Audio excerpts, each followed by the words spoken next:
Okay guys, one of the things that you should absolutely know is the correct form of how to head a soccer ball. It's one of those funny things that when you're first starting out, it's kind of weird timing. You're not really sure how to do it exactly. And then as you get better, you kind of notice, man, was I really like that bad at learning how to head a soccer ball? So again, let me bring Chaz out here for a second. Let me teach you the quick form when he's coming out here. When you're heading a soccer ball, what you want to learn is actually the correct part of your head to hit it. When you're first starting out, a lot of times you kind of do this thing where the ball is coming at you and it's hitting more on the top of your head, and that's not exactly where you want it. You want to get basically the most control is where you get right in the front here, which is your I think your frontal part of your skeleton. Those of you that are in middle school anatomy. So again, what you want to do is keep your eyes on it. You're probably going to blink when you do it, but make contact. What you want to do also is when you're going to head the ball, okay, so don't head it up here, because what you're going to do is you're going to lose a lot of power when you do that. If you ever see Brian McBride, any guys in the English Premier League, what they're doing is they're waiting at the last second and they're driving through the ball with the front part of their head.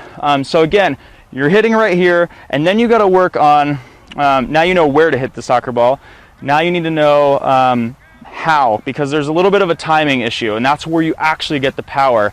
You know, you can hit it here all you want, but if you don't have the right timing and you're backing up, you're not going to get any power. What you want to do is drive through, and the way that you do that is wait till the ball is, you know, you got your body basically locked back and it's loaded. It's ready to explode forward with your upper body, and you're actually going to get your arms involved too. And it's legal to have your arms, your elbows out like this. You just can't be flailing them out, punching people in the face, despite what they do overseas.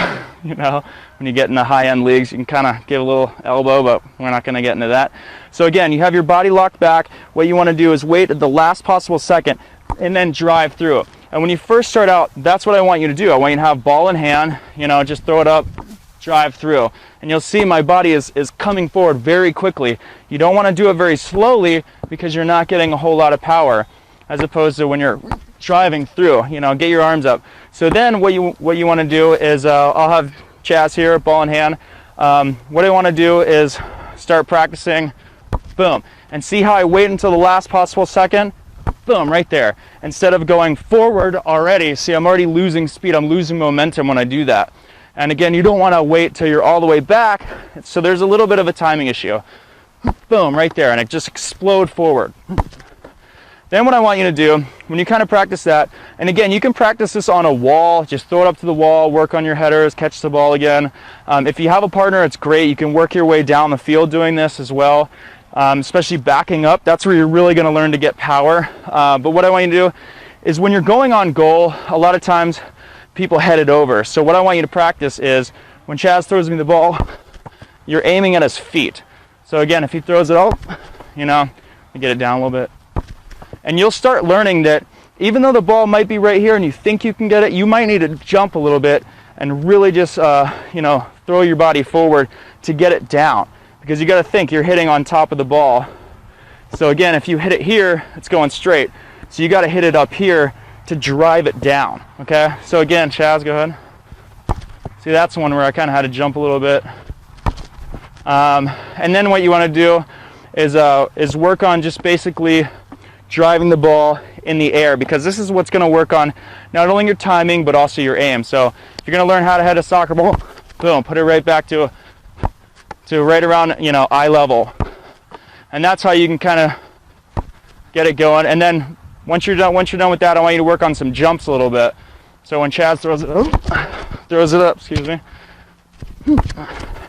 and drive it down to his feet. So that was bad timing. So work on that. So those are just a few things to kind of get you going. Again, work on it with a wall if you don't have a partner. If you do, you know, go back up and forth down the field. That's the easiest way. It's not going to take you that long if you really just sit out there and practice for, you know, an hour or so throughout the week. So again, that's how to head a soccer ball there. And don't forget to subscribe, which I think is up here or something. I don't know, whatever. Don't forget to like, give the thumbs up, and leave some comments. Let me know what you think. If there's something you want to learn, I come by and answer those comments. So again, go through, let me know what you need. And if you want to also know how I went from being an average player. Okay guys, this is one that you asked for, so I wanted to do it. And I think more people need to work on this too, is learning how to cross a soccer ball. So again, I don't know, I'm an avid tea and coffee drinker, so I don't know if you can see the little, the tea cups that are over there. Chaz is pointing at one, and then the one that's just beyond the PK mark, which PK mark is 12 yards from the goal.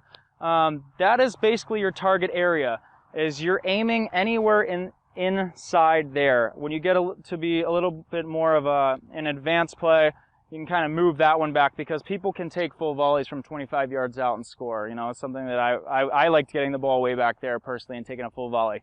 But I want to teach you kind of where you should be aiming, because one of the first things is to learn actually, well, where should I actually put the ball? The reason why you don't want to put the ball, for the most part, obviously, you know, sometimes you'll have a low-driven ball and somebody will be running in on the 6 and giving a quick header.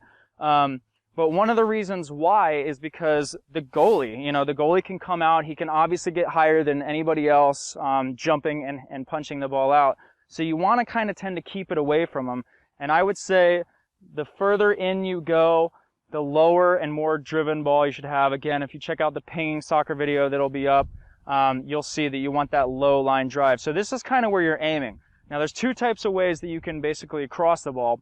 One is you're gonna just be coming on the ball and you're gonna be kind of pinging, you know, which is that low driven ball for somebody coming in, which is really great, because when you're a striker, you'll know that you love having those balls driven in, so you can come around and get more power with a volley, or letting it come through your leg and hitting it like that.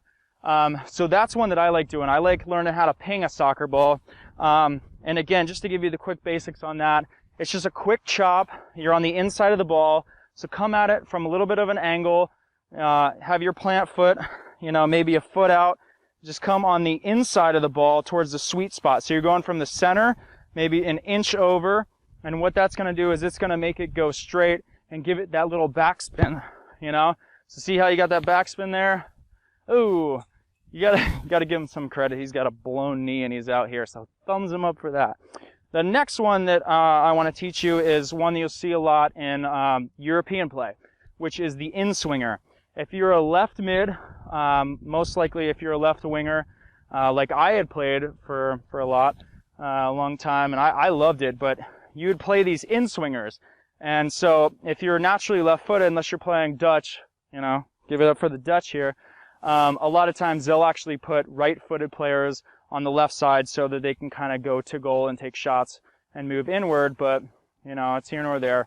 I'll explain this one. So what you want to do is come on the ball at more of an angle, because you're going to want to get that spin. And the reason why it's great to have lefties on the left side of the field is because when you get the spin going this way, it's easier for someone to come around, or when it's spinning like this is what I mean. When it's in swing like this, it's spinning perfect, so it'll hit flush on your head or whatever, you know, whatever part you're taking the ball with, and it's going to go more straight.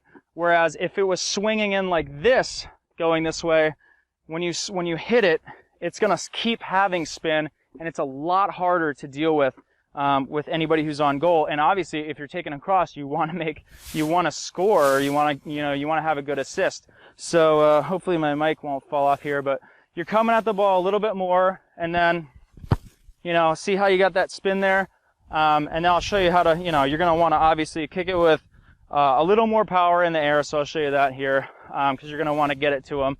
But again, you're going to want to try and put some good spin on it, you know. So see, that's pretty much right at the area, because you got to take into account Chaz is not going to be just standing there. He's going to be working towards the goal. So you want to try and put it right in front of where he's going to be. So Chaz, make a little dummy run towards the front post. So again, if he's coming in, you know, that one's a little bit out wide. That's all right, leave it. So if he's coming in again, and I want to kind of curve the ball, you know, he's coming. I feel so bad. He's got one leg. So anyways, that's kind of the basics, but I love doing the in-swingers. One of the reasons why I love doing the in-swingers is because it kind of tricks the goalie. Because a lot of times when it's curving like this, this goalie's going to second guess. He's going to come out, he'll be coming this way. As the ball's coming through, he's going to think, I can get it. Oh, maybe I can't. And then he's kind of in no man's land where you can head the ball over, then they can head it over him, near post or something like that. So again, really focus on driving the ball, because you don't want to have this ball where it's just sitting in the air and everybody's just kind of waiting for it, and then on the defenders can get in the position. You're trying to get people out of position, and then, as you get a little bit better, really challenge yourself. You're going to want to take a step and then, come across. See, that was like a little high, pretty windy, but so again, you want to kind of work at it from that perspective. So, I just want to teach you the basics of how to cross a soccer ball. Those are kind of the two ways that you can do it. But also you want to talk to your forwards as well and let them know, where do you actually want the ball? For me, I know I loved getting crosses because I was a smaller guy. I was 5'8". And when I was in high school, it was like 5'3" or 2. I loved having really driven low liners that were really pinged. So I liked it when, it was even coming in like that, but again, just take an account of where the forward is, where they're gonna be, try and put the ball to where they're gonna be. So when they're coming on it with full force. So again, that's how to cross a soccer ball. I hope you liked it. If you got any questions, let me know. If you want to know maybe some different techniques or what you're having trouble with, let me know. I'll be more than happy to help you out. And don't forget to like, subscribe to get updates. And if you want to get more, you'll be well on your way to reaching another level in soccer. So hope you enjoyed the video, and I'll see you guys in the next lesson. That was a good one.